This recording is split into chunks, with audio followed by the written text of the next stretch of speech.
بسم الله الرحمن الرحيم الحمد لله رب العالمين اللهم صل وسلم وبارك على محمد وعلى آل محمد اللهم إنا نسألك علما نافعا ورزقا طيبا وعملا متقبلا ربنا تقبل منا إنك أنت السميع العليم وتب علينا إنك أنت التواب الرحيم اللهم انصر المجاهدين وارحم المستضعفين ودمر أعداء الدين واطمس على أموالهم اللهم اشف مرضى المسلمين اللهم اشف مرضى المسلمين اللهم اشف مرضى المسلمين آمين يا رب العالمين.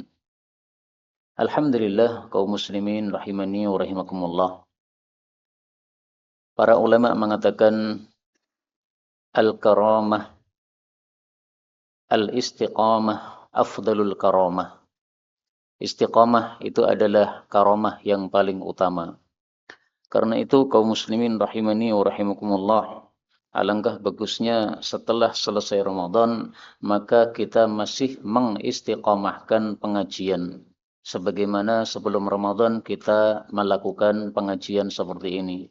Karena salah satu tanda bahwasanya diterima amal kita oleh Allah Subhanahu wa taala, bahwasanya kita istiqamah di dalam melakukan amal-amal kebajikan yang sudah biasa kita lakukan sampai akhirnya insyaallah kita mendapatkan husnul khatimah. Amin ya rabbal alamin.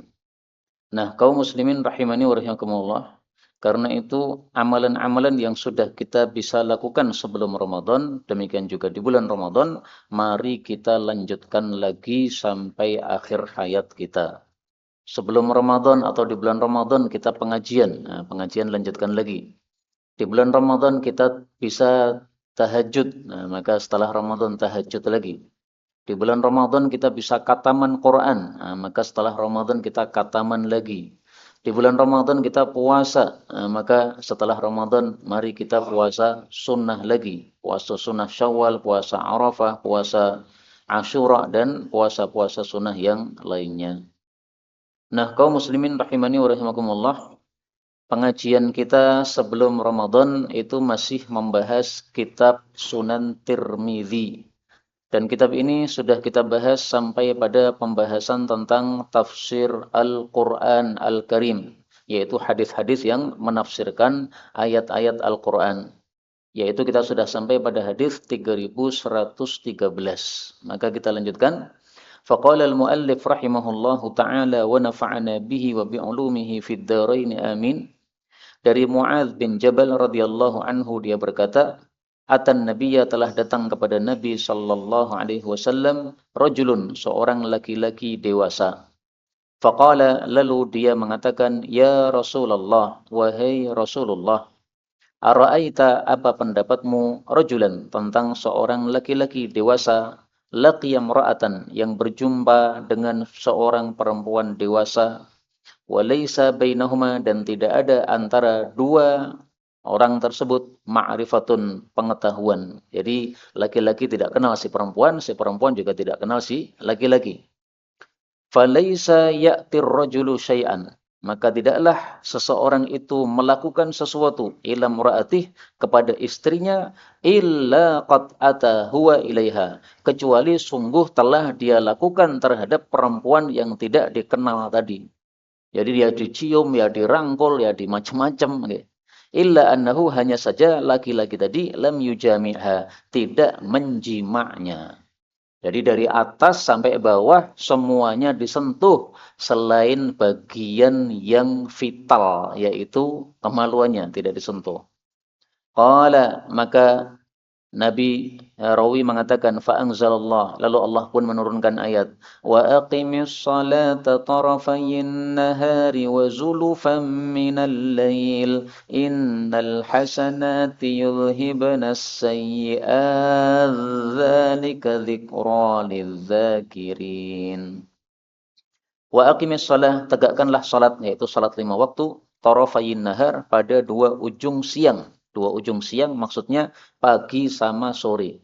Berarti mencakup salat apa saja? Subuh, zuhur, asar, 3 salat. Wa zulufan minal lail, atau wa zulafan, dua qiraah ya. Boleh dibaca zuluf dengan dhammah atau fathah. dan beberapa waktu dari waktu malam. Nah, ini berarti mencakup salat maghrib sama salat isya. Nah, ini dalil kita disuruh melakukan salat 5 waktu. Kalau kita melakukan salat 5 waktu, apa manfaatnya? Allah mengatakan innal hasanat, sesungguhnya amal-amal baik termasuk salat 5 waktu yudhibna, melenyapkan as-sayyiati, dosa-dosa. Artinya apa? Si laki-laki tadi yang sudah menyentuh perempuan yang bukan istrinya, sudah mencium dan sebagainya, yang penting belum sampai jima. Kalau dia kemudian melakukan sholat 5 waktu, maka apa yang sudah dilakukan tadi dihapus dosanya oleh Allah Subhanahu wa Ta'ala. Jadi dari ayat ini dan kejadian ini diambil pelajaran bahwasanya dosa-dosa kecil itu bisa dihapuskan dengan amal-amal soleh. Berarti mencium perempuan dosa kecil? Iya, dosa kecil. Tapi kalau diremehkan jadi besar, Pak. Ini sahabat ini tadi tidak meremehkan. Buktinya setelah dia mencium perempuan tadi, kemudian dia menyesal betul-betul. Akhirnya datang kepada Nabi Shallallahu Alaihi Wasallam. Bahkan dalam riwayat yang lain dia mengatakan, Ya Rasulullah, saya sudah melakukan perbuatan besar, tolong saya dihukum dengan hukuman had. Jadi dia mengira dia sudah berzina, Pak. Ya memang berzina, tapi zina mulut mencium. Zina tangan menyentuh, tapi belum sampai zina besar yaitu zina kemaluan. Nah, dia mengira bahwa dia harus dicambuk atau harus dirajam. Ternyata karena belum zina besar, maka tidak sampai dirajam oleh Nabi Shallallahu Alaihi Wasallam. Karena itu hadis-hadis seperti ini memang betul bahwasanya dosa kecil bisa dihapus dengan amal-amal soleh, tapi jangan kita meremehkan dosa. Kalau kita meremehkan dosa, maka yang kecil menjadi besar. Kemudian kita tidak boleh tertipu. Tertipu bagaimana? Yaitu kemudian kita bersengaja melakukan dosa. Gak apa-apa, saya melakukan dosa. Pokoknya dari rumah ke masjid, nanti kalau ketemu cewek cantik tak cium. Yang penting nanti habis itu saya sholat di masjid, maka dosa saya dihapus. Enggak bakal dihapus. Kenapa enggak dihapus? Karena meremehkan. Nah, kalau ini tadi sahabatnya tidak meremehkan dosa tersebut. Allah mengatakan, "Dzalika itu adalah zikra, peringatan lidzakirin, bagi orang-orang yang ingat kepada Allah Subhanahu wa taala." Nah, bagi yang ingat, Pak. Kalau orang meremehkan dosa itu berarti enggak ingat sama Allah Subhanahu wa taala. Dan di sini Allah mengatakan al-hasanat, kebaikan, tidak hanya salat, Pak. Semua kebaikan itu bisa melenyapkan dosa-dosa, tapi adalah dosa-dosa kecil saja. Jadi as-sayyi'at yang dimaksud dalam hadis ini atau ayat ini adalah apa? Yang dimaksud di sini adalah as-sighar minadz-dzunub, ya, dosa-dosa kecil. Adapun dosa-dosa besar maka tidak bisa dihapus kecuali dengan taubatan nasuha. Orang kerja di bank, gajinya dari riba, kemudian dia melakukan salat 5 waktu, tetap dosa riba ada pada dirinya. Kalau mau tobat, silahkan cari pekerjaan yang halal, tinggalkan bank yang riba tersebut. Nah, itu baru diberi tobat oleh Allah Subhanahu wa taala. Ini surat Hud ayat 114. Fa'amarahu, lalu Nabi menyuruh orang tadi ayyatawadda, untuk berwudu, wa yusalli, dan dia melakukan salat. Nah, di sini berarti dia melakukan dua amal yang menghapuskan dosa. Wudhu ini menghapuskan dosa, sholat ini juga menghapuskan dosa. Ketika seseorang berwudhu, membasuh mukanya, maka dosa-dosa muka ini gugur bersamaan air yang menetes. Maka mata melihat, kemudian tadi mulutnya mencium, ya. Maka dengan sebab dibasuh pada air mukanya ini, maka dosa wajahnya hilang. Kita basuh tangan, maka dosa tangan hilang. Kita basuh kaki, dosa kaki hilang. Kemudian ketika seseorang salat, maka dosa-dosanya ketika dia rukuk, maka dosanya gugur. Kemudian ketika dia sujud, dosanya gugur lagi. Nah, maka rukuknya yang lama, sujudnya yang lama, dosanya semakin banyak berguguran dengan izin Allah Subhanahu wa taala. Ini bukan perkataan saya, tapi ini sabda Nabi sallallahu alaihi wasallam. Bidzunubihi. Rasulullah bersabda, innal abda, sesungguhnya seorang hamba jika dia itu berdiri salat maka didatangkanlah dosa-dosa semuanya yang dia lakukan. Diletakkan dosa-dosa itu di atas kepala, di atas pundak. Maka setiap kali dia rukuk atau sujud, maka dosa-dosa itu gogrok dari orang tersebut. Hadis riwayat Tabarani. Karena itu kalau salat, kemudian imamnya rukuknya agak lama, sujudnya agak lama, nggak usah ngersula Pak. Dinikmati saja. Ya. Bayangkan, wah ini saya rukuknya lama, dosanya gogrok, gogrok, gogrok, gogrok. Semakin lama semakin gogrok, insyaallah ta'ala. Qala Mu'adz, kemudian Mu'adz bin Jabal bertanya, "Ya Rasulullah, apakah ayat ini hanya untuk orang tadi secara khusus ataukah untuk orang mukmin secara umum termasuk kita-kita ini? Apakah hukumnya khusus dia?" Maka Rasul bersabda, "Bal bahkan lil mukminin, untuk orang-orang beriman ammatan, secara umum semuanya." Jadi kita pun juga begitu, Pak. Tapi syaratnya tadi ya, kita tidak meremehkan dosa dan kita tidak menyengaja melanggar. Wes aku tak melanggar, habis itu saya wudhu, habis itu saya sholat. Nah, kalau begini nggak kena. Ini orang yang menyesal, ya, orang yang menyesal sudah melakukan keburukan tersebut. Kemudian hadis ini saya jujur ya, sanatnya itu laisa bimuttasil, tidak sambung. Sanad yang tidak sambung ini hadisnya dhaif. Tapi meskipun hadisnya dhaif dari sisi sanadnya, maknanya sahih. Kenapa maknanya sahih? Karena hadis yang seperti ini banyak, tidak hanya satu hadis ini. Sehingga hadis ini ringkasnya bisa diterima isinya. Adapun kenapa tidak sambung? Karena ada rawi bernama Abdurrahman bin Abu Layla, dia tidak mendengar hadis dari Mu'adz bin Jabal. Karena Mu'adz bin Jabal ini sudah mati pada khilafah Sayyidina Umar, yaitu dengan sebab penyakit, wabah penyakit namanya ta'un amwas. Sehingga Mu'adz ini tidak bertemu dengan Abdurrahman bin Abi Layla. Ya. Karena ketika Sayyidina Umar terbunuh, Abdurrahman bin Abi Layla ini masih anak kecil, usia 6 tahun. Dan dia sudah meriwayatkan dari Umar dan sudah melihat Umar, tapi tidak pernah mendengar hadis dari Mu'adz bin Jabal. Nah, ini Abdurrahman meriwayatkan dari Mu'adz, padahal nggak pernah ketemu. Ini namanya sanatnya putus hadisnya, sanatnya dhaif ya, tapi maknanya sahih tadi. Dari mana taunya bahwasanya maknanya sahih? Nah, dari hadis berikutnya. Hadis berikutnya sama, 3114 dari Ibnu Mas'ud radhiyallahu anhu, bahwasanya ada seorang laki-laki yang dia itu asaba min imra'atin, mengenai kepada seorang perempuan, qublata haramin, ciuman yang haram. Ciuman yang haram bagaimana? Mencium padahal bukan istrinya. Mencium padahal bukan anaknya. Kalau mencium istri silahkan dengan syahwat. Kalau mencium anak silahkan, tapi tanpa syahwat. Ini bukan istri, bukan anak, dicium. Ini tetangganya atau siapa itu ketemu di jalan. Lalu dia datang kepada Nabi Sallallahu Alaihi Wasallam, lalu bertanya kepada Nabi tentang kafarah dari dosa tersebut. Maka turunlah ayat, wa aqimis salata tarafayin nahari wa zulufan minal lail, innal hasanati yudhibnas sayyiat. Dan seterusnya, ini diringkas dari surat Hud ayat 114. Jadi menyebutkan ayat tidak sampai akhir nggak apa-apa, Pak.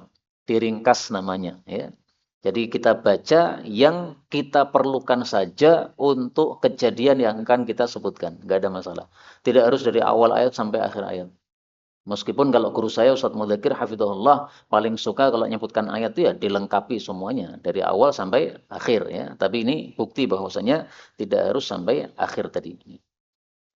Maka orang itu kemudian berkata, apakah ayat ini khusus untuk saya, ya Rasulullah? Maka beliau bersabda, laka, untuk kamu, waliman amila biha, dan untuk siapapun yang mengamalkan dosa-dosa kecil tersebut, min ummati, dari kalangan umatku, yang dimaksud adalah umat Islam. Jadi umat Nabi kan ada dua, Pak. Apa saja umat Nabi? Ya. Nah, mari saya tulis di sini ya. Ummatun Nabiyyi, umatnya Nabi Sallallahu Alaihi Wasallam ada dua. Yang pertama, ummatud da'wah, umat yang didakwai oleh Nabi. Ini semua manusia, ya. An-nas, semua manusia. Yahudi, Nasrani, Hindu, Buddha, itu semuanya umatnya Nabi Muhammad SAW. Yang kedua adalah ummatul ijabah, umat yang mengijabai Nabi sallallahu alaihi wasallam. Yaitu siapa? Al-muslimun, umat Islam. Wahumul muraduhuna. Dan itulah yang dimaksud dalam hadis ini, umatku yaitu umat Islam. Jadi selain umat Islam, tidak mendapatkan fadilah yang disebutkan dalam hadis ini. Ada orang Yahudi berbuat dosa, kemudian dia sedekah, dosanya tetap.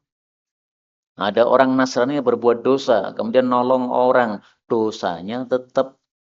Ada orang Hindu, ada orang Buddha berbuat dosa, kemudian dia melakukan kebajikan, ya, suatu perbuatan baik, ya, nolong orang kah, sedekahlah atau apalah, ya. Itu semuanya nggak ada nilainya menghapuskan dosa. Ini khusus untuk ummati, umatku, yaitu ummatul ijabah, umat Islam. Kalau kita bicara umat Islam, itu semua Muslim kena, baik ahlu sunnah maupun ahli bid'ah. Sehingga ahlus sunnah melakukan dosa, kemudian sholat, dosanya dihapus. Orang-orang Syiah sesat, melakukan dosa, kemudian sholat, dosanya dihapus. Jadi nggak dibeda-bedakan, Pak. Nah, orang zaman sekarang itu beda-bedakan. Ahlus sunnah, Syiah, ini dibedakan sehingga ahlus sunnah tok yang dapat fadilah. Nggak bisa begitu. Ahlus sunnah bagus dari sisi mengikuti sunnah. Ahli Syiah atau ahli bid'ah bagus dari sisi masih muslim. Tapi jelek dari sisi tidak mengikuti sunnah atau ajaran Nabi Muhammad sallallahu alaihi wasallam. Tapi Islamnya tetap Islam, Pak. Sehingga tidak boleh kita keluarkan ahli bid'ah dari Islam. Nggak boleh. Kalau kita keluarkan mereka dari Islam, berarti kata-kata ummati itu berarti panjenengan khususkan khusus untuk ahlus sunnah. Ini tidak benar. Padahal yang dimaksud ummati adalah umat Nabi, umat Islam mencakup semua umat yang Islam. Yang Islam itu yang bagaimana? Yang nyembah Allah. Yang nabinya Nabi Muhammad SAW. Yang hajinya ke Ka'bah. Ya. Tidak haji di kampungnya sendiri-sendiri. Atau tidak muteri atau tawaf di sawahnya misalnya. Ya. Nah, tapi masih ke Baitullah. Nah, itu berarti masih umat Islam. Dan ini ilmu yang mahal saya dapatkan dari guru saya. Namanya Syekh Ibrahim Ar-Ruhaili. Kenapa ini saya sebutkan ilmu yang mahal, Pak? Karena beliau ini ulama Madinah, Syekh Ibrahim Ruhaili. Saya mendengarnya, kuping saya ini dari mulut beliau, ulama Madinah, jauh. Tapi saya tidak pergi ke Madinah, beliau yang pergi ke Indonesia. Waktu itu mengajarkan daurah di Ma'had Imam Bukhari di Sanatu Utara itu. Nah, kebetulan waktu itu saya mengikuti daurah tersebut menggantikan teman saya namanya Ustadz Abu Ja'far, ya, yang diundang Ustadz Abu Ja'far, tapi beliau berhalangan, akhirnya saya minta izin supaya saya menggantikan beliau. Kemudian saya datang kepada kepada Ma'had Imam Bukhari, kemudian saya bilang kepada panitianya, Pak, ini saya menggantikan Ustadz Abu Ja'far, bisa masuk? Bisa. Nah, kemudian saya masuk mengikuti kajian Syekh Ibrahim Ruhaili. Di situ beliau menjelaskan tentang apa? Tentang al-wala'u wal-bara'u. Wala itu cinta, bara' itu berlepas diri. Nah, beliau katakan manusia dibagi tiga. Kalau dia itu muslim, ahlus sunnah, maka kita wala total, tidak ada barok. Kita cinta total, tidak ada berlepas diri. Yang kedua, orang itu adalah orang kafir, maka kita barok total, berlepas diri, tidak ada cinta sama sekali, nggak ada. Meskipun bapak kita sendiri, kalau kafir, nggak ada cinta, nggak ada. Bapak mati, kafir, ya sudah, langsung dikuburkan, nggak perlu disolatkan. Loh, kamu nggak cinta sama bapakmu? Nggak ada cinta, karena matinya mati kafir. Langsung dikuburkan. Kalau mau mensolatkan itu harus syaratnya dia seorang muslim, maka kita cintai sebagai muslim, kita solatkan. Nah, yang ketiga ini yang jarang orang tahu, Pak. Bagaimana kalau ada orang muslim tapi ahli bid'ah? Kata beliau, kalau dia muslim ahli bid'ah, maka kita walak plus barok. Walak atau cinta karena Islamnya, dan barok berlepas diri karena bid'ahnya. Nah, ini ilmu mahal ini, Pak. Sekarang ini kan umat Islam ramai di Indonesia. Gara-gara apa? Gara-gara Iran perang dengan Israel. Nah, kemudian umat Islam di Indonesia ramai. Ya. Ada yang mengatakan saya pro dengan Iran. Ada yang mengatakan saya tidak pro sama sekali karena dia itu ahli bid'ah. Nah, ini berarti belum belajar ilmu yang mahal ini. Ya. Kalau kita tahu bahwasanya orang-orang Iran itu yang Syiah-Syiah, karena juga ada ahli sunnah di sana, yang mereka itu adalah ahli bid'ah, berarti kita itu walak dari sisi Islamnya, tetapi barok dari sisi Syiahnya.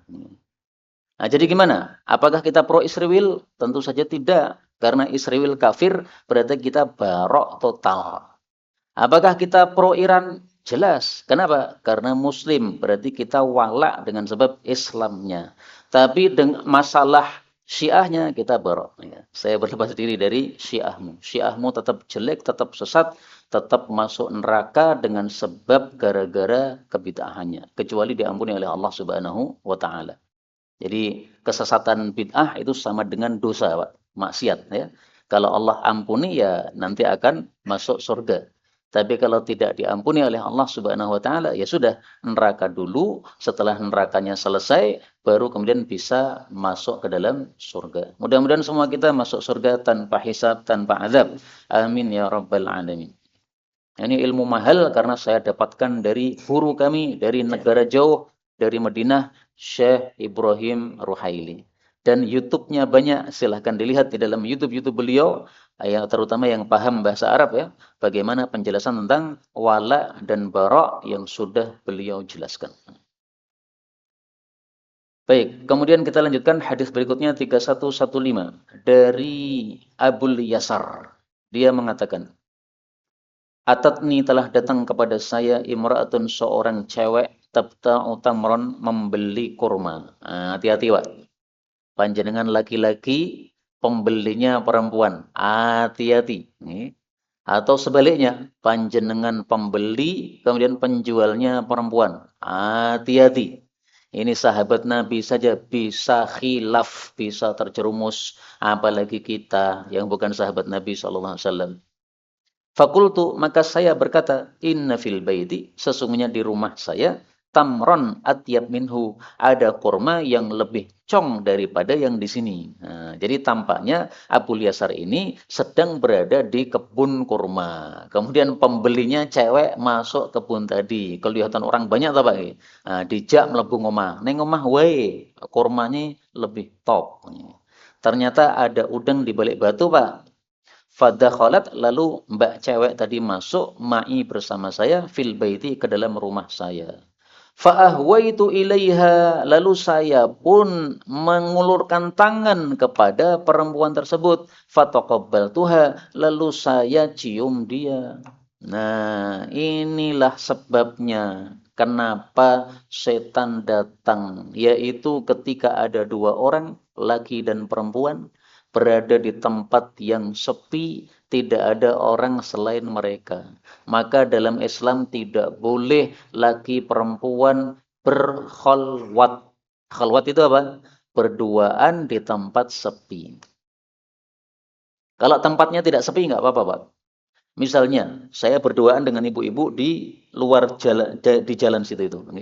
Ibu-ibunya ingin menyampaikan sesuatu tentang masalah fikih yang tidak pantas didengar oleh orang banyak, sehingga dia empat mata dengan saya, tapi di jalan tadi. Nah, itu nggak apa-apa, karena terbuka.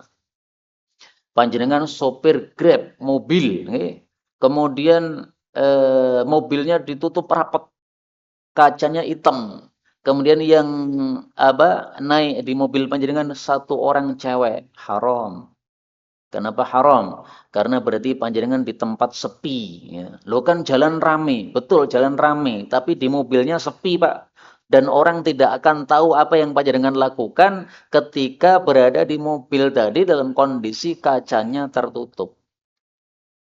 Jadi kalau panjenengan sebagai supir Grab gimana caranya? Caranya, mohon maaf Mbak, karena panjenengan perempuan, saya laki-laki, ini hukum Islam menetapkan kita tidak boleh berduaan di tempat sepi, saya buka kacanya. Nah, dibuka kacanya semuanya Pak, sehingga orang jalan semuanya bisa melihat kita di dalam. Nah, insya Allah halal kalau begitu. Kalau mbaknya tidak mau, wah ra gelem Pak, oh berarti asine ra murip, ya wis ra sida nekno, batal ki. Insyaallah nanti akan ada apa?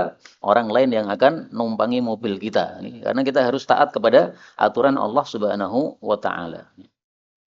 Apakah ada dalilnya masalah yang saya sampaikan ini? Ada, Pak. Saya tampilkan dalilnya. Yakhluwanna.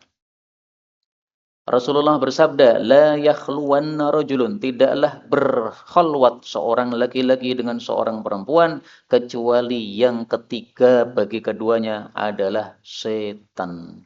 Jadi laki-laki sama perempuan berdua di tempat sepi pasti ada setan nimbrung. Apa yang dilakukan setan? Bisiki si laki-laki dan bisiki si perempuan. Maka mengatakan kepada laki-laki, Mbak Ayu, mengatakan kepada yang perempuan, Mas yang ganteng, akhirnya terjadi. Itu terjadi dimanapun. Terjadi di toko, terjadi di mobil, terjadi di rumah sakit, terjadi di warung, terjadi semua. Pokoknya tempat sepi, berduaan, hati-hati. Bahkan pesantren juga ada begitu, Pak. Tapi ini pesantren-pesantren yang bodoh kiai ini. Pesantren kok membiarkan apa namanya santriwati berduaan dengan ustadznya, ini bodoh bener kiainya ini, membiarkan loh Pak, kecuali kalau nggak tahu, ini membiarkan, bahkan yang melakukan anaknya kiai, guse yang melakukan, bodoh tenan gitu nih, ini jelas apa namanya tidak paham ajaran Islam dan tidak pantas membuat pesantren. Enggak paham ajaran Islam kok membuat pesantren, terus yang diajarkan apa itu, kepornoan dan sebagainya nantinya. Tapi kita lanjutkan ceritanya. Fa'ataitu Abu Bakrin, lalu saya pun datang kepada Abu Bakar. Nah, jadi ternyata tidak langsung datang kepada Nabi, Pak, tapi datang dulu kepada Abu Bakar. Pertanyaannya, kenapa datang kepada Abu Bakar? Karena kenapa tidak langsung kepada Nabi Muhammad sallallahu alaihi wasallam? Bisa jadi karena orang-orang itu sangat takut kepada Nabi karena wibawa beliau. Sampai ada seorang perempuan ketika melihat Nabi itu bergetar, Pak, saking wibawanya Nabi sallallahu alaihi wasallam. Maka Nabi bersabda, kamu nggak usah takut begitu. Saya ini juga anaknya seorang perempuan yang makan dendeng. Nah, orang Arab kan biasanya makan dendeng. Nah, jadi maksudnya Nabi, saya itu manusia biasa. Bapakmu, ibumu makan dendeng. Bapakku, ibuku juga makan dendeng. Sama, nggak usah takut. Kemudian saya sebutkan hal itu kepada Abu Bakar. Maka Abu Bakar mengatakan, ustur ala nafsik. Tutupi dirimu sendiri. Nggak usah cerita-cerita. Watub dan taubatlah. Wala tukhbir ahada. Dan jangan ngomong kepada seorang pun. Nah ini dalil bahwasanya kalau kita sudah berbuat maksiat, lebih baik kita diam, tidak usah cerita-cerita. Pengen tobat Pak, meskipun pengen tobat, nggak usah cerita. Kalau terpaksa cerita, jangan cerita bahwa saya melakukan, jangan. Tapi tanyakan, seandainya. Kita tanya kepada orang yang alim, ya.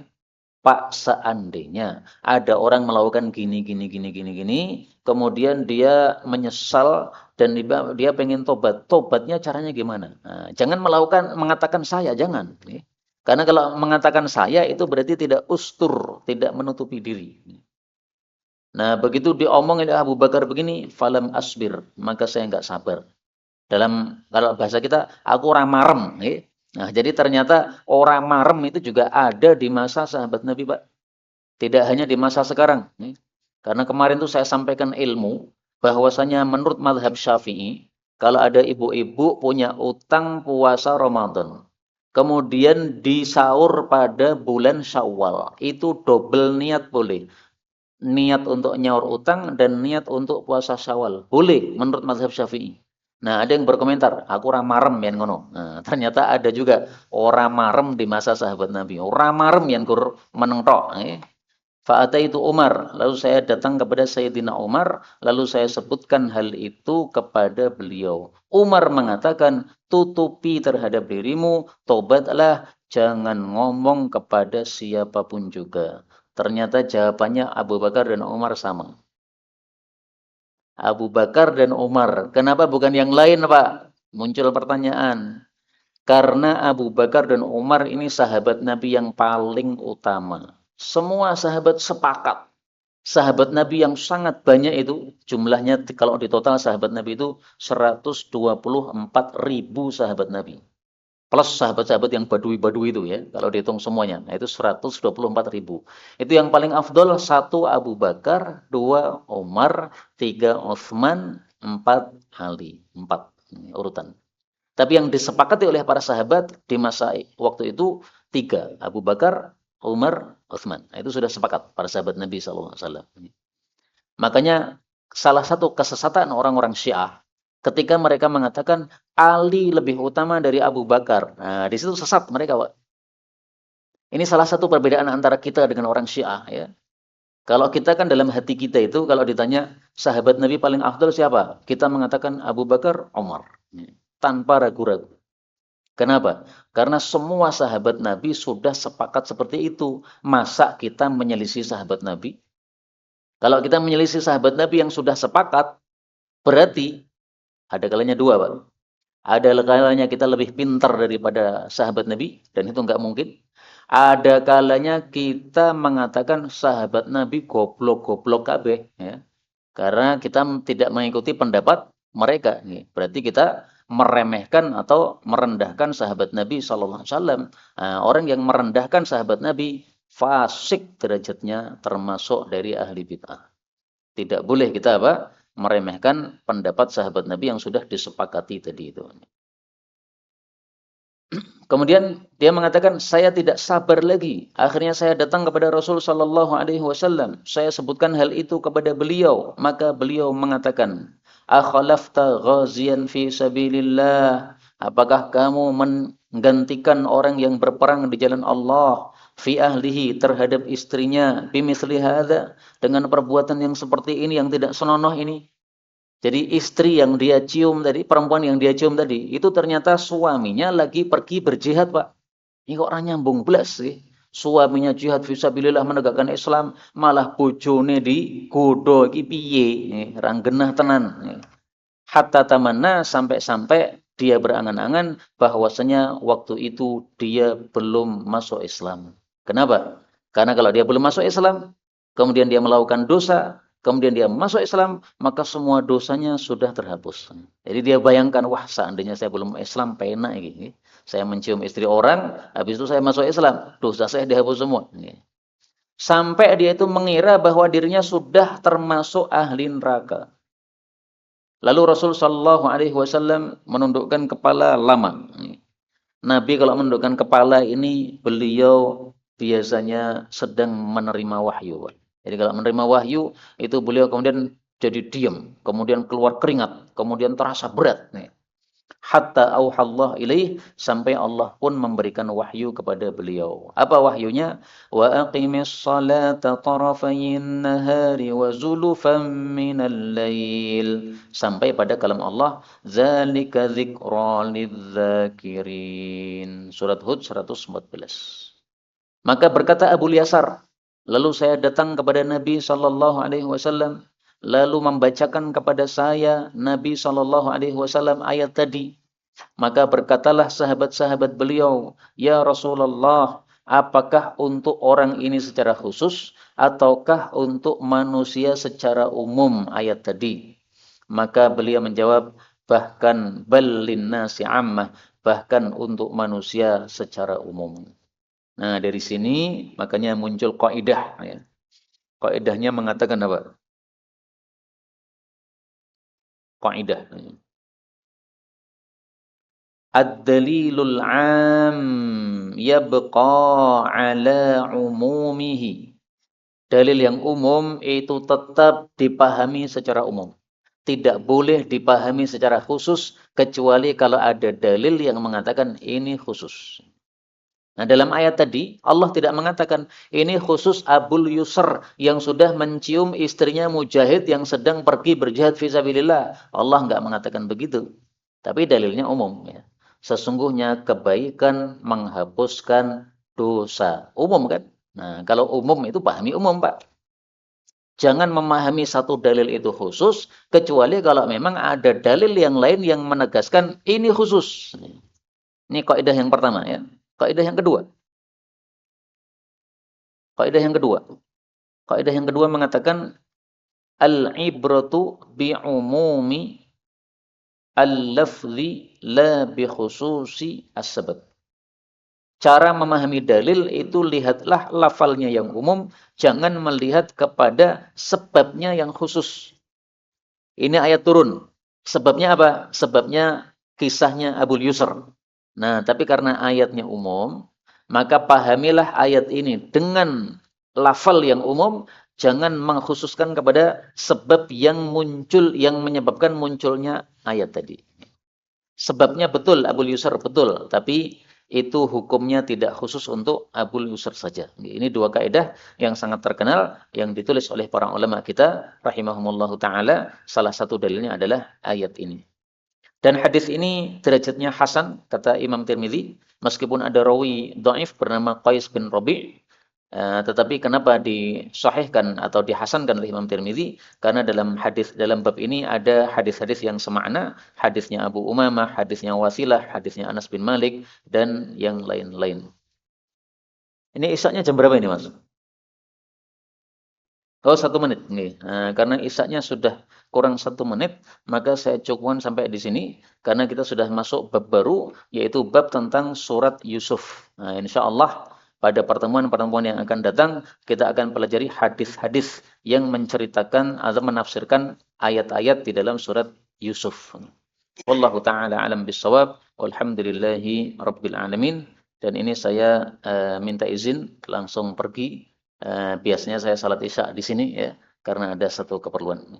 Subhanakallahumma rabbana